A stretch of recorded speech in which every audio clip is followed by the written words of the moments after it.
dice el Apocalipsis, se trabó una batalla en el cielo. Miguel y sus ángeles peleaban con el dragón. El dragón luchó junto con sus ángeles, pero no prevaleció.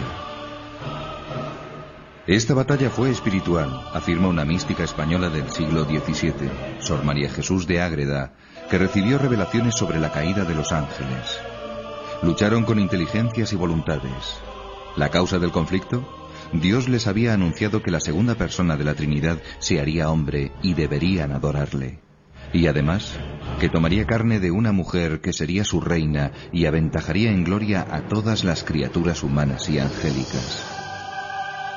Los ángeles buenos obedecieron y alabaron al Altísimo, pero Lucifer aspiró a ser cabeza de todo el linaje humano y de todos los ángeles.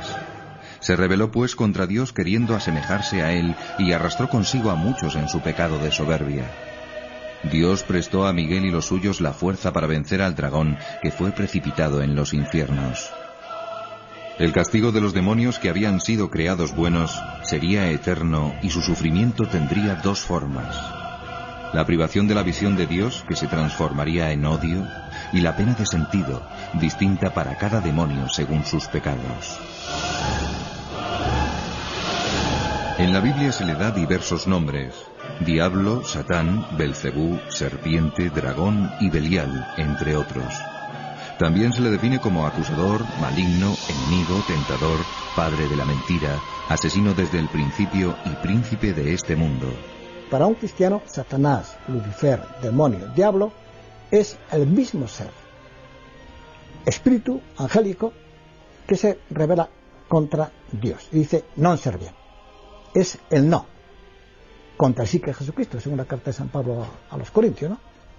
Claro, es el no a la verdad, que es Dios, pronto es la mentira, el padre de la mentira, como llama Jesucristo, y también es el no al amor, que es Dios, pronto es el odio, el rencor. Otros nombres como Lucifer, Luzbel o Mefistófeles no aparecen en la Sagrada Escritura. Este último está asociado al mito de Fausto, de Goethe. En nuestros días, un conocido autor español ha revivido el mito del literato alemán con un enfoque muy original. En su libro, el diablo aparece como un gran benefactor de la humanidad. Un médico es tentado por la idea de solucionar el mayor problema que tiene actualmente el mundo desde el punto de vista de las enfermedades, el cáncer. A cambio le pide su alma, lógicamente. Lo que realmente intenta no es acabar con el cáncer por acabar con un sufrimiento de la humanidad. Eso a él le tiene sin cuidado. Él quiere acabar con el cáncer para que ese cáncer no haga que la gente tenga tiempo de volver a Dios. Quiere muerte rápida y aquí se acabó tu muerte con todos tus pecados al infierno. Adán y Eva fueron las primeras víctimas del odio y la envidia de Satán, mentiroso y revestido entonces de serpiente.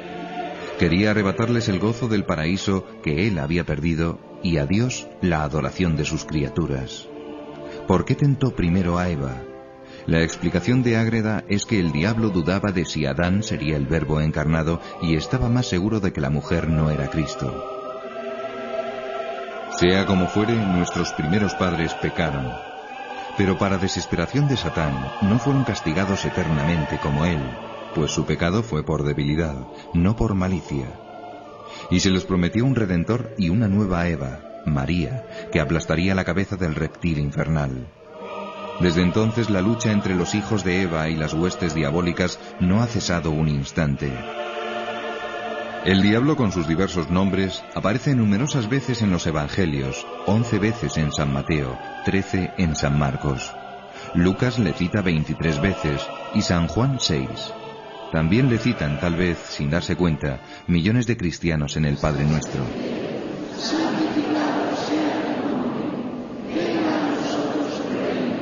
En la oración que nos mandó Cristo, el Padre Nuestro, la rezamos mal. Rezamos al final, decimos líbranos del mal, amén, y no es así. Apotú ponerú es masculino y hay que traducirlo líbranos del maligno. La oración del reino, venga a nosotros tu reino, tiene un enemigo y le pedimos en esa oración al Padre que nos libre del maligno. Todos los cristianos creyeron en su existencia desde el principio. Prueba de ello es la abundante iconografía que le representa en las más variadas y horribles formas. Y es que esa representación que hacemos del demonio, con cuernos, con rabo, ¿no? Pues yo diría que ha favorecido poco a la fe en el demonio, porque, no sé, se han hecho muchas parodias, muchos sarcasmos de todo ese tipo de figura. Y lógicamente, pues no es eso el demonio es un ser espiritual, es un ángel caído, que lógicamente no tiene esa figura. Aunque la figura tiene también algo de positivo, y es representar al demonio, digamos, como alguien que es malo, feo, repugnante.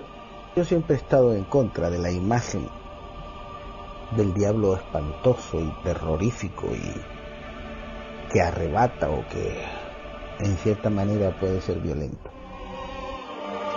¿Cómo es pues en realidad el demonio? ¿Alguien le ha visto? ¿Cómo es el diablo? ¿Qué cara tiene? Pues naturalmente el diablo, yo nunca he visto al diablo porque no se le puede ver. El diablo es espíritu y el espíritu es invisible por definición, por esencia. Por tanto, lo que se ven son ciertos efectos de los cuales se puede deducir que allí hay una cierta intervención diabólica, pero al diablo naturalmente no se le ve directamente. Algunos se representan al diablo de manera tan grosera y ridícula que al negar su existencia están rechazando un demonio que no existe. El de la Sagrada Escritura y del Magisterio de la Iglesia es un ángel caído, un espíritu. No tiene cuerpo. Eso no quita que alguna vez pueda revestirse de esas y otras muchas apariencias, no siempre terroríficas, para atemorizar, hostigar o tentar. Pero, ¿realmente sigue existiendo el diablo en nuestra época? ¿No le habrá llegado ya la edad de la jubilación? ¿No es un mito preconciliar olvidado para siempre? Parecerá sorprendente, pero no solo el Concilio Vaticano II habló 18 veces del demonio, sino que los últimos papas le han dedicado una atención creciente. Algunos se escandalizaron cuando en 1972 Pablo VI advirtió que el humo de Satanás ha entrado por alguna fisura en el templo de Dios. No era una novedad. Un siglo antes, el Papa León XIII tuvo una terrible visión a raíz de la cual mandó que después de cada misa se rezase una oración implorando la protección de San Miguel. ¿En qué consistía esa visión? Esa visión consistía en que iba a venir un tiempo en la Iglesia en el que Dios permitiría mayor acción al demonio, de tal manera que habría una profunda crisis en la Iglesia debido, digamos, a este mayor influjo del demonio. Pasó tanto miedo que mandó poner esa oración. Pablo VI volvió a insistir más tarde. Una de las necesidades más grandes de la Iglesia es defenderse de ese mal que llamamos demonio.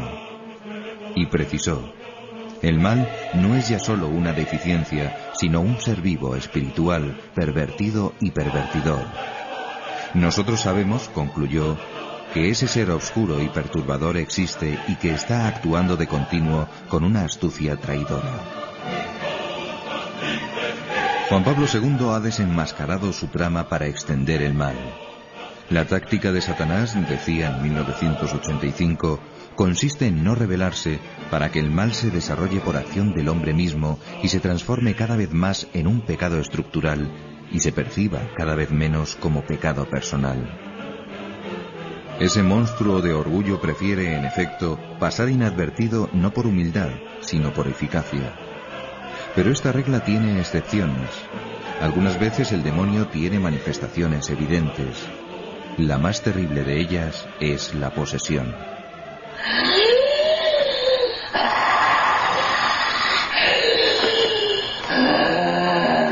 Satan, va-t'en. Que Jésus-Christ, du Dieu vivant, vous défend par le signe de cette croix sainte, au nom du Père, du Fils et du Saint-Esprit. Brûlez! Et la croix, brûlez, voici la croix! Le bois de la croix est sainte! Fuyez, ennemis!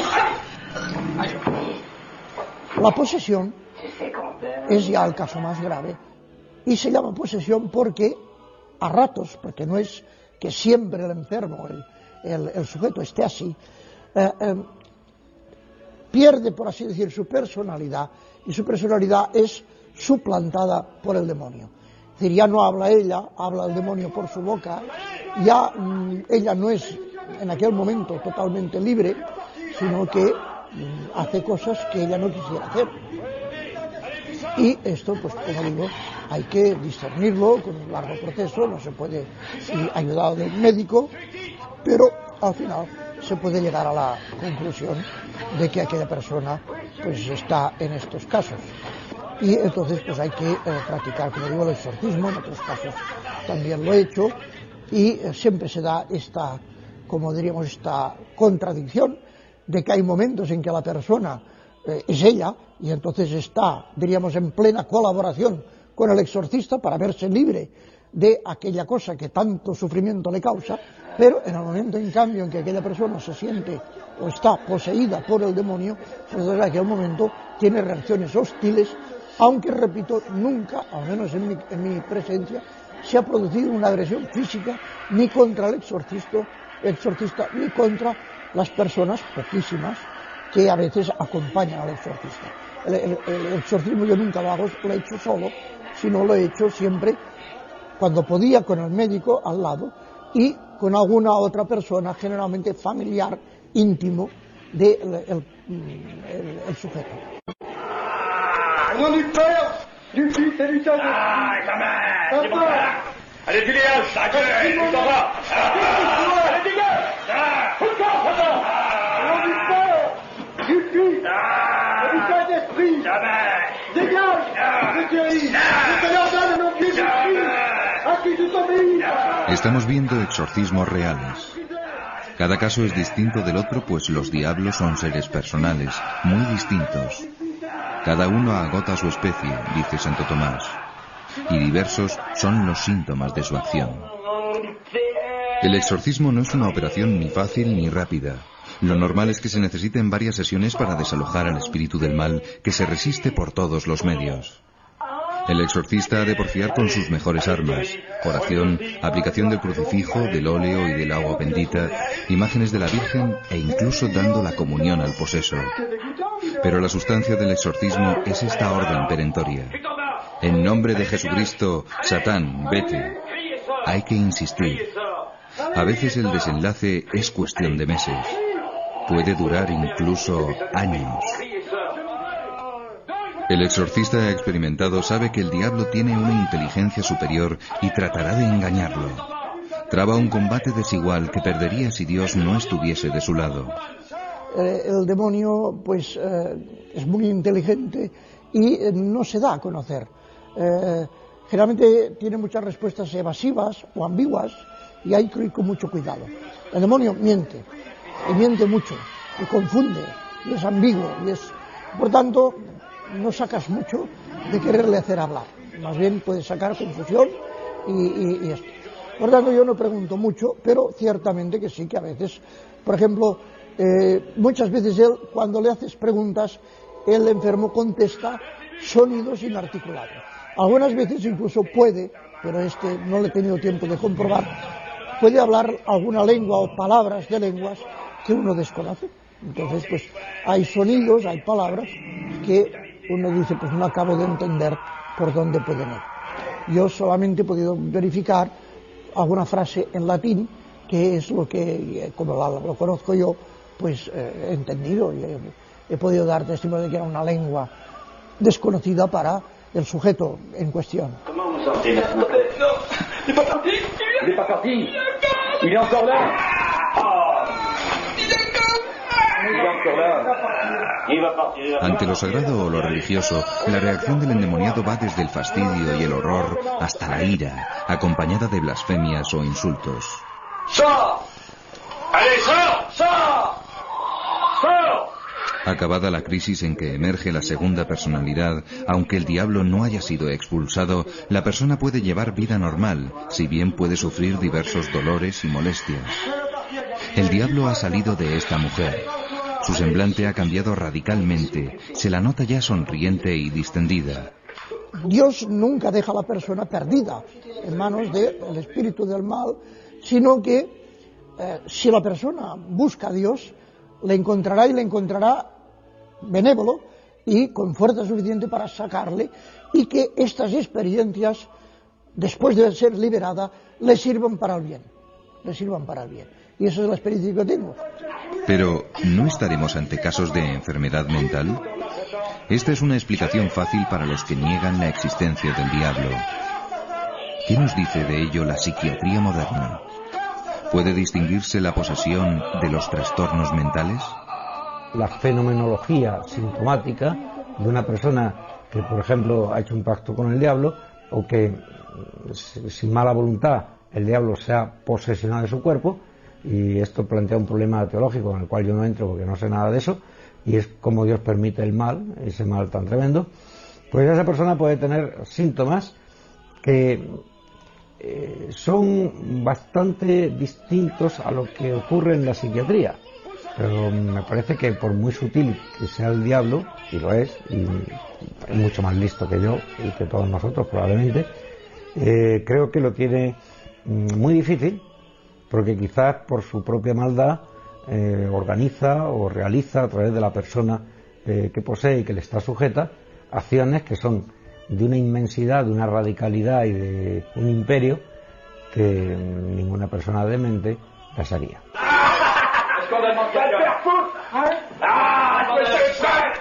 Las convulsiones de la posesión pueden coincidir con las de la epilepsia, pero los espasmos musculares agudos de la epilepsia nunca son tan prolongados como los de la posesión diabólica. En esta, la fase de agitación puede prolongarse por intervalos de 3 horas o más. Además, en la posesión, junto a las convulsiones aparece una nueva identidad, mientras que en la epilepsia no hay disociación de la identidad. Esta segunda personalidad es la del maligno.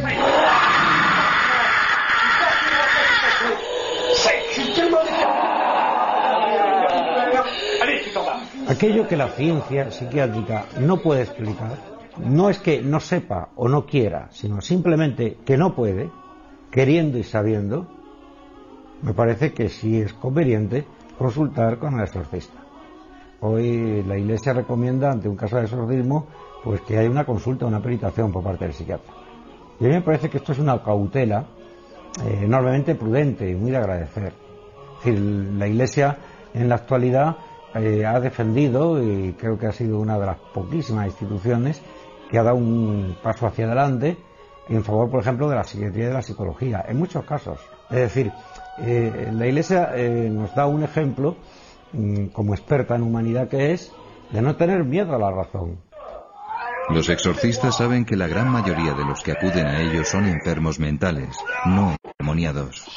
Para distinguirlos, utilizan algunos trucos. Pues uno de los medios que yo me valía era a esta persona que venía, yo le daba, más o menos disimuladamente, distintos sobres cerrados y sin nada por fuera que los distinguiera uno de otros.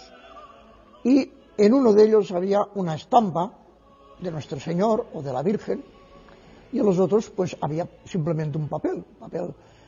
Y se percibía que cuando aquella persona cogía el sobre, que yo sabía que dentro, pero nadie más que yo, sabía que dentro había una estampa, pues aquella persona se ponía especialmente nerviosa, rechazaba aquello, tenía como una desazón, incluso muchas veces tomaba una actitud agresiva con el sacerdote. ¿Por qué me ha dado esto? Usted me está fastidiando, usted me está...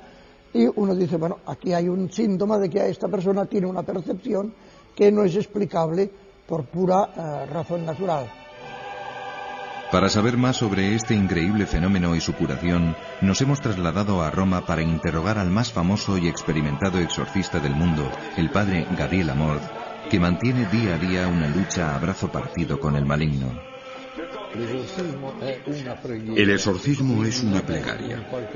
No es, por tanto, algo espantoso, algo que hace temblar a la gente. Es una simple oración en la que se pide a Dios liberar a la persona de la presencia o de la influencia del diablo.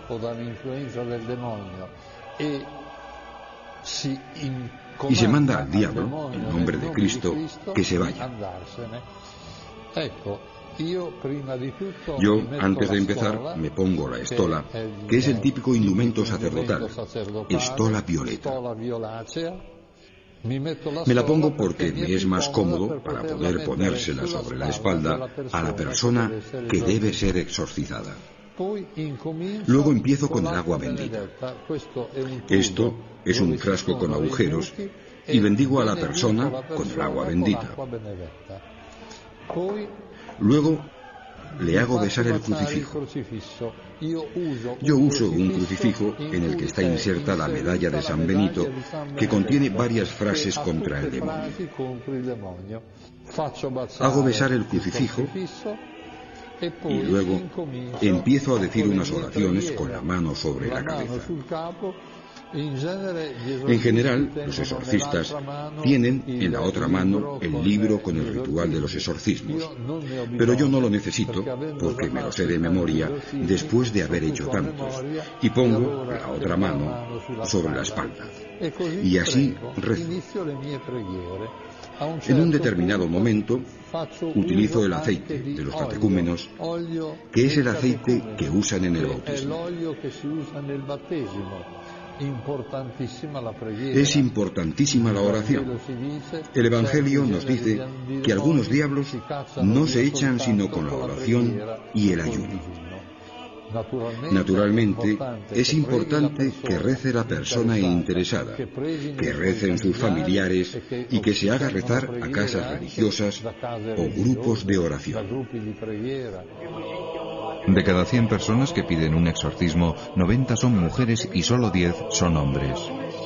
¿A qué puede deberse esta fuerte preferencia de Satanás por el sexo femenino? El exorcista de Roma aventura varias causas. Son muchas más las mujeres poseídas por el diablo que los hombres. ¿Por qué? He buscado varios motivos, pero no he encontrado uno verdaderamente persuasivo.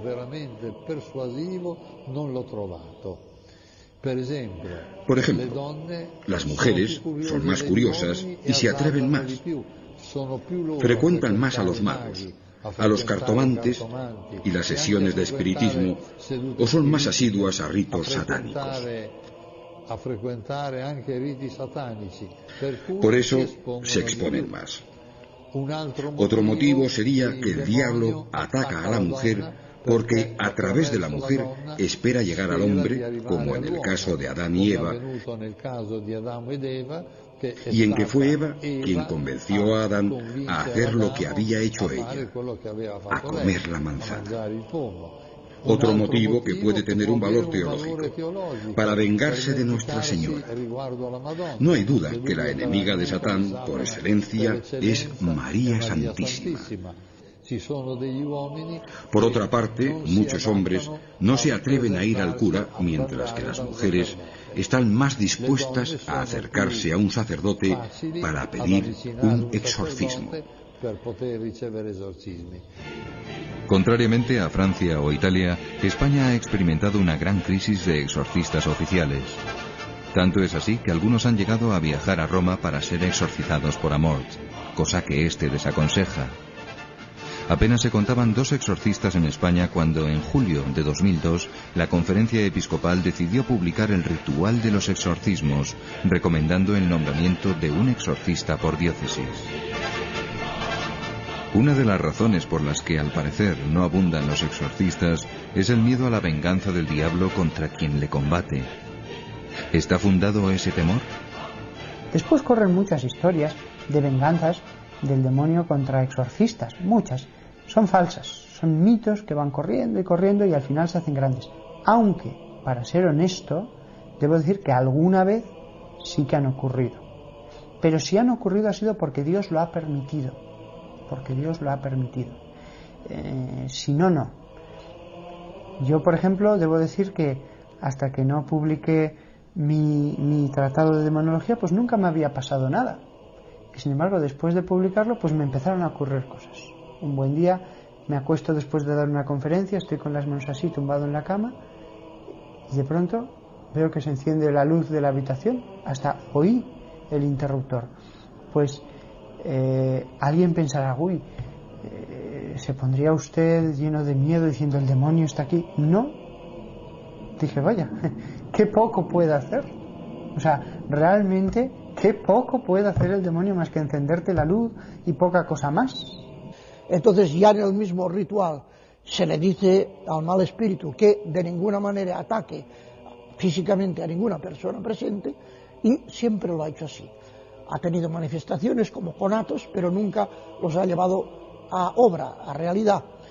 Sí, en cambio, esto sí, insultos, esto sí. Insultos, agresiones verbales, esto sí. Pero no, en cambio, agresiones físicas. Yo nunca las he visto. Sí, alguna vez, conmociones, saltos, etcétera, de manera que han tenido que sujetar un poco a la persona para que no se hiciera daño él mismo. La obsesión diabólica y la vejación son otras de las formas en que el maligno puede atacar a algunas personas. La obsesión se produce cuando uno tiene pensamientos obsesivos invencibles que le martillean la cabeza y le incitan a la desesperación y al suicidio. También de esto he tenido varios casos. La segunda forma es la vejación, cuando el diablo no está en la persona, pero causa perturbaciones desde fuera. Por ejemplo, muchos santos han sido atacados por el diablo, como el cura de Ars, que era echado de la cama, o el padre Pío, que era apaleado continuamente. Creo que casi todos los santos han sufrido vejaciones fuertes por parte del diablo. Además, el diablo puede infestar, ocupar lugares e incluso animales. Las intenciones del diablo son variadas. A veces no son directamente sobre la persona, sino sobre cosas, objetos. Objetos que en una casa, por ejemplo, explotan, un vaso, un jarro, sin ninguna causa, sin ninguna causa aparente. Puertas que se cierran estrepitosamente sin que haya habido viento ni nada parecido. Cuadros que se caen y están perfectamente sujetos en la pared y se caen de repente. Uno al principio, cuando comienzan estos fenómenos, pues dice, habrá ratas o estará pasando algo, pero después, conforme va avanzando la manifestación de la posesión de un lugar, queda claro que es un demonio. Ha habido casos en que los golpes daban justamente al espejo que una persona tenía delante. Me acuerdo de un caso concreto. Pues todo ese tipo de cosas ya se ve que no se debe a causas naturales. Entonces, además estamos seguros de que no se tratan de poderes de la mente, porque si un sacerdote hace el rito que la Iglesia tiene determinado para eso, y que aparece en el ritual de exorcismos, incluso en el nuevo, pues desaparecen esos fenómenos. Estos casos en que no hay intervención directamente sobre la persona son más numerosos que los casos ya de posesión, que son más raros. De estos casos me he encontrado bastantes más.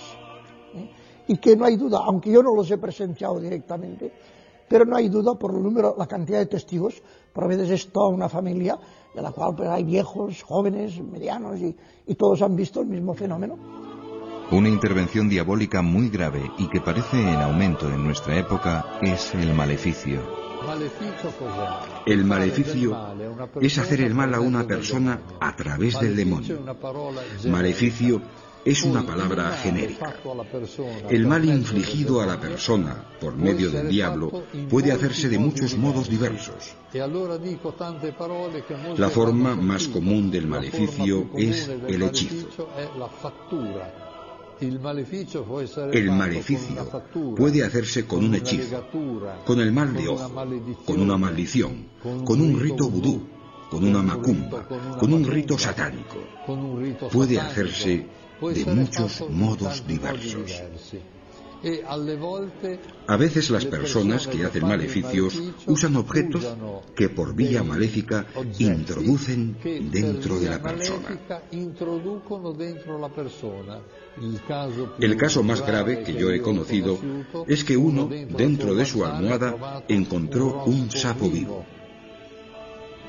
¿Cómo consiguió entrar dentro? Por vía maléfica, por vía mágica, mediante un maleficio, o sea, a través de la acción del diablo. Ocurre que las personas, para liberarse, necesitan deshacerse de los objetos que les han metido en el estómago de modo invisible. Y sucede entonces que cuando vomitan estos objetos salen cosas verdaderamente extrañas. Voy a enseñarles algunas. Por ejemplo, vean uno que vomitó en una sola vez una cadena metálica así de larga.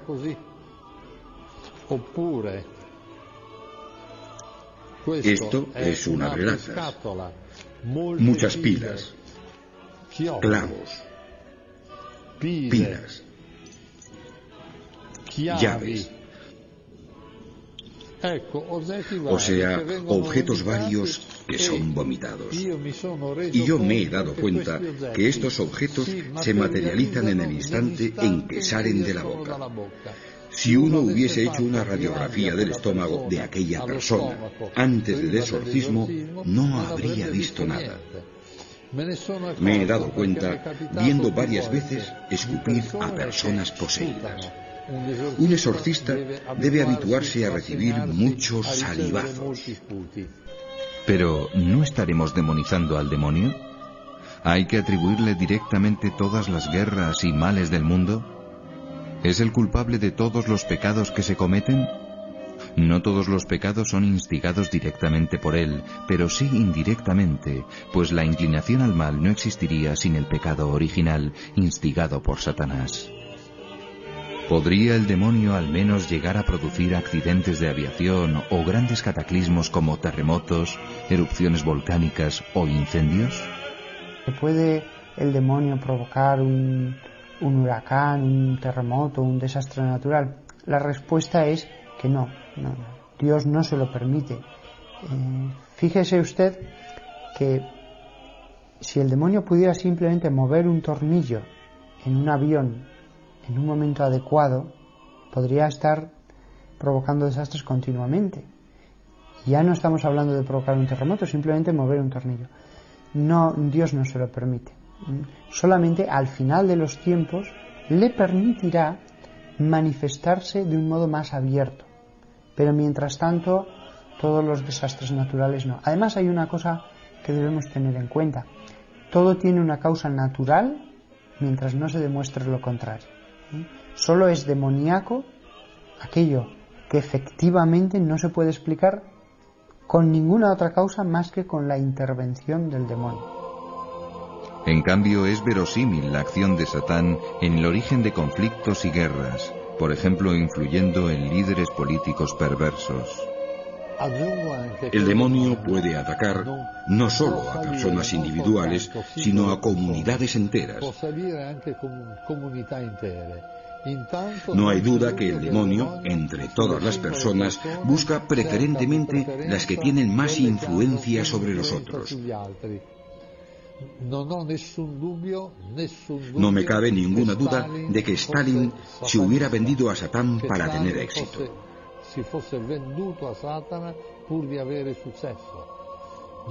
No tengo ninguna duda de que un personaje como Hitler estuviese completamente invadido por Satanás.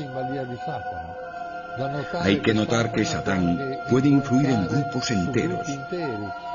Y yo creo que todo cuanto el nazismo ha hecho ha estado enteramente inspirado por Satán, porque los nazis cometieron atrocidades que racionalmente no se pueden explicar. En algunos casos, muy raros, el diablo puede provocar enfermedades.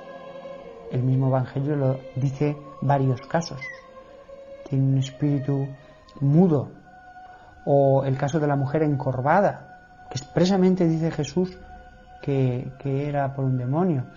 Y he conocido algún caso que no hay duda alguna, que fue hacer espiritismo y producirse una enfermedad que los médicos no se explican y que efectivamente orando la persona entra en trance. Pero no es posesión, simplemente es ese espíritu que le produce esa enfermedad.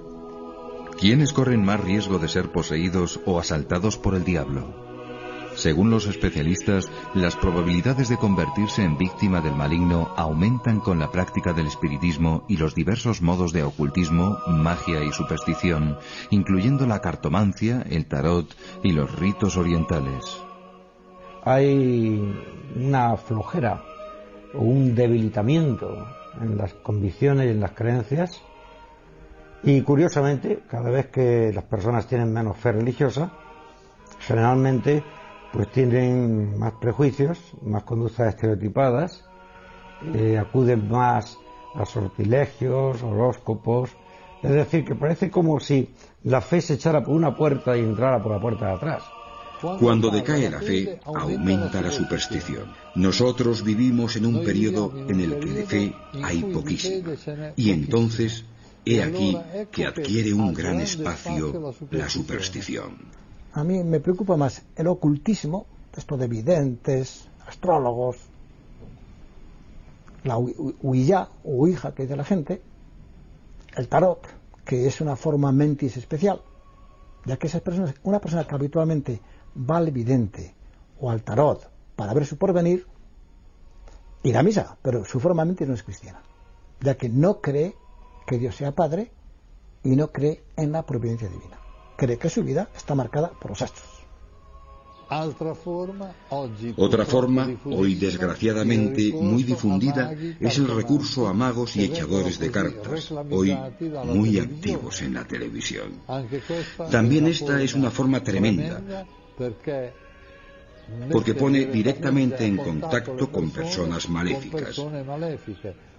Digamos enseguida que el 99% de los magos y cartomantes son solo charlatanes, pero el 1% de los magos y cartomantes están ligados con Satán y se dan verdaderamente al satanismo. La famosa Ouija, adivinanzas, ir a curanderos extraños, todo esto es una puerta, no siempre se cruza, pero una puerta abierta a la intervención diabólica. Independientemente de sus consecuencias religiosas, para la psiquiatría todas estas creencias y actitudes pueden suponer una patología. Y que es una patología que está condicionada por el mal uso de la libertad personal. Es una patología que está condicionada por la confusión axiológica y de valores que hay en nuestra sociedad. Es una especie de ignorancia con atisbos de inteligencia, pero claro, eso es una amalgama de cosas que nuestra inteligencia no cabe que opere bien con ella. Me refiero, por ejemplo, pues a la quiromancia, a la consulta al tarot, que pagan por ello, a echar las cartas, a juegos de magia negra. La consulta, por ejemplo, continua al horóscopo, ¿no? Antes de hacer un negocio, antes de casarse, antes de hacer un viaje. Es decir, yo creo que depende de un sistema cognitivo que no tiene la certeza, ni la fortaleza, ni la capacidad de hundir sus raíces en la verdad. Por eso a muchas personas le cabe muy poca realidad en la cabeza hoy. Para el exorcista Amort, la puerta que más frecuentemente introducen en el mundo de la posesión es el espiritismo. Otra vía de acceso al demonio, hoy muy difundida. Las sesiones de espiritismo que ya no se hacen llamando a un medium que entra en trance y evoca a un difunto. Hoy se enseñan métodos por los que uno puede hacerse él solo la sesión de espiritismo. Y las dos formas más usadas son la escritura automática y la grabadora. Uno hace girar la grabadora en vacío y luego, cuando lo escucha, oye o le parece oír voces que hablan. Una persona que habla. Hasta aquí hemos visto las actividades extraordinarias de Satanás y sus huestes. Las más frecuentes y ordinarias son menos visibles, pero a menudo más temibles. Estamos hablando de las tentaciones. Casi toda la acción del demonio se reduce a tentar. Y la tentación consiste en que un demonio se acerca a la persona y le tienta le sugiere el que haga el mal. Se lo sugiere a través de especies inteligibles. Es decir, uno no oye ninguna palabra, no oye ninguna voz, pero le viene como un pensamiento. Es, digámoslo así, algo como telepático. También proceden muchas tentaciones del entorno. Es lo que en la teología tradicional espiritual se ha llamado el mundo. Las tentaciones proceden del mundo, del demonio y de la carne. Pero, ¿dónde están los demonios? De la Biblia se deduce que tienen dos sedes, una en el infierno, donde torturan a los condenados, y otra en el lugar donde se manifiestan o actúan. Después del juicio final, solo estarán en el infierno para siempre. Sobre la superficie de la tierra, legiones de demonios están actuando en la memoria y en la imaginación de los hombres para separarlos de Dios. Es una guerra de dimensiones planetarias invisible pero real. Es la lucha a que se refiere San Agustín entre la ciudad de Dios y la ciudad de Satán. El demonio, decía San Juan de la Cruz, es el enemigo más fuerte del hombre y utiliza el mundo y la carne como sus acólitos.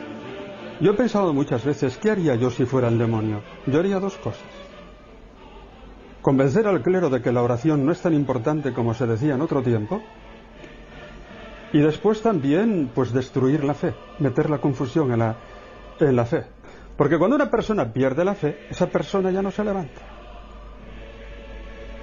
Es decir, si un cristiano tiene un pecado de debilidad, si yo tengo un pecado de debilidad, pero tengo la fe fuerte, yo me levanto del pecado, ¿no es cierto? Pero si uno pierde la fe, o tiene una crisis profunda, pues también intelectual, en el sentido de caer en el agnosticismo, etcétera, ese hombre ya no se levanta. Paradójicamente, los objetivos predilectos de las grandes tentaciones diabólicas son los santos. El cura de Ars lo explicaba diciendo que el demonio no pierde el tiempo con los impuros y los pecadores inveterados porque ya los tiene sometidos. Su rabia va contra los que le resisten y pueden arrebatarle otras almas. Los santos han padecido siempre, en algún momento de su vida, grandísimas tentaciones del demonio. Terribles, terribles. Mucho más allá de lo normal. Si en las personas normales en algún momento el demonio se acerca para tentarles, en los santos, cuando Dios ve que ya están fortalecidos en la fe, sobre todo en la fe, y que tienen virtudes, entonces permite al demonio el que pueda hacer un último asalto. ¿Por qué? El demonio lo que intenta es ganar esas almas antes ya de que se eleven totalmente hacia Dios. Y Dios permite que haya ese asalto porque en el sufrimiento de la tentación, en el tener que resistir, sus virtudes van a crecer muchísimo. Por grande que sea el poder de Satán, está controlado por una potencia superior. Con la fuerza divina San Miguel puede más. San Agustín dice que si Dios no tuviese controlados a los diablos, no quedarían justos sobre la tierra. San Pablo lo aclara de forma consoladora. Dios no permitirá que seáis tentados más allá de vuestras fuerzas. Porque si Él pudiera obligar a alguien a hacer algo malo, todos seríamos malísimos. Todo el mundo estaría cometiendo las mayores barbaridades. El diablo se supone que es la maldad personificada, pues obligaría a todo el mundo a hacer malo, todo el mundo haría por la calle asesinando, matando, violando y haciendo toda clase de barbaridades. ¿Por qué? Porque claro, si él tiene una fuerza superior y él te puede obligar, pues todos andaríamos a garrotazos. No, él no puede, él simplemente intenta. Según Santo Tomás, probar al hombre mediante la tentación es una tarea útil, pues combatiendo al tentador, el hombre adquiere méritos. Venciendo la tentación se santifica. Así, sin quererlo, el demonio sirve los designios de la providencia. Dios se vale de su malicia para santificar al hombre.